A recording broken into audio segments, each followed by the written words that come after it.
আপনি বা আপনার পরিচিত কেউ ক্যান্সারের চিকিৎসা নিয়েছেন। এখন প্রশ্ন, তিনি কি রক্ত দিতে পারবেন? আর তার রক্ত নিলে কি অন্য কারও ক্যান্সার হতে পারে? চলুন খুব সহজভাবে বিষয়টি বুঝে নিই। কারও যদি অ্যাক্টিভ ক্যান্সার থাকে, অথবা কেমোথেরাপি, রেডিওথেরাপি কিংবা অন্য কোনো ক্যান্সার চিকিৎসা চলতে থাকে, তাহলে সাধারণত রক্ত দেওয়া উচিত নয়। কারণ চিকিৎসার সময় শরীর দুর্বল থাকতে পারে। অ্যানিমিয়া হতে পারে, রক্তের বিভিন্ন কোষের সংখ্যা কমে যেতে পারে।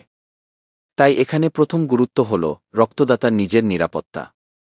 তবে একবার ক্যান্সার হয়েছিল মানেই যে সারা জীবন আর কখনো রক্ত দেওয়া যাবে না, এটাও সব ক্ষেত্রে সত্য নয়। কিছু ক্যান্সার সার্ভাইভার, যাদের চিকিৎসা সফলভাবে শেষ হয়েছে এবং ক্যান্সার ফিরে আসেনি, তারা ভবিষ্যতে কিছু ব্লাড ব্যাংকের নিয়ম অনুযায়ী রক্ত দিতে পারেন।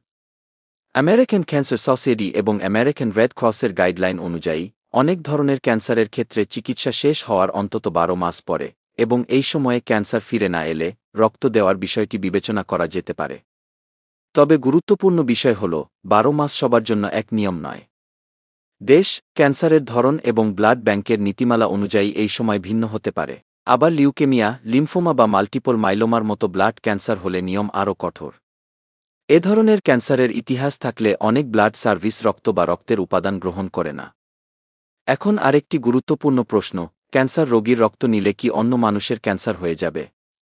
বর্তমান বৈজ্ঞানিক তথ্য অনুযায়ী রক্ত সঞ্চালনের মাধ্যমে একজন মানুষের ক্যান্সার অন্য মানুষের শরীরে ছড়িয়ে পড়েছে, এমন কোনো রিপোর্ট নেই। অর্থাৎ ক্যান্সার রোগীর রক্ত নিলে ক্যান্সার হয়ে যাবে কি, এই ধারণাটি সঠিক নয়। কিছু কম ঝুঁকির ক্যান্সার, যেমন সম্পূর্ণভাবে অপসারণ করা কিছু নন-মেলানোমা স্কিন ক্যান্সার বা ক্যান্সার ইন সিটু, এর ক্ষেত্রে নিয়ম কিছুটা আলাদা হতে পারে। আর রক্ত দেওয়ার পরে সুস্থ মানুষেরও মাঝে মাঝে মাথা ঘোরা, দুর্বল লাগা, ইনজেকশনের জায়গায় কালচে দাগ বা সামান্য রক্তপাত হতে পারে। তাই শেষ কথা হল, অ্যাক্টিভ ক্যান্সার থাকলে সাধারণত রক্ত দেওয়া নয়। কিছু ক্যান্সার সার্ভাইভার ভবিষ্যতে রক্ত দিতে পারেন। আর ব্লাড ক্যান্সারের ক্ষেত্রে নিয়ম অনেক বেশি কঠোর।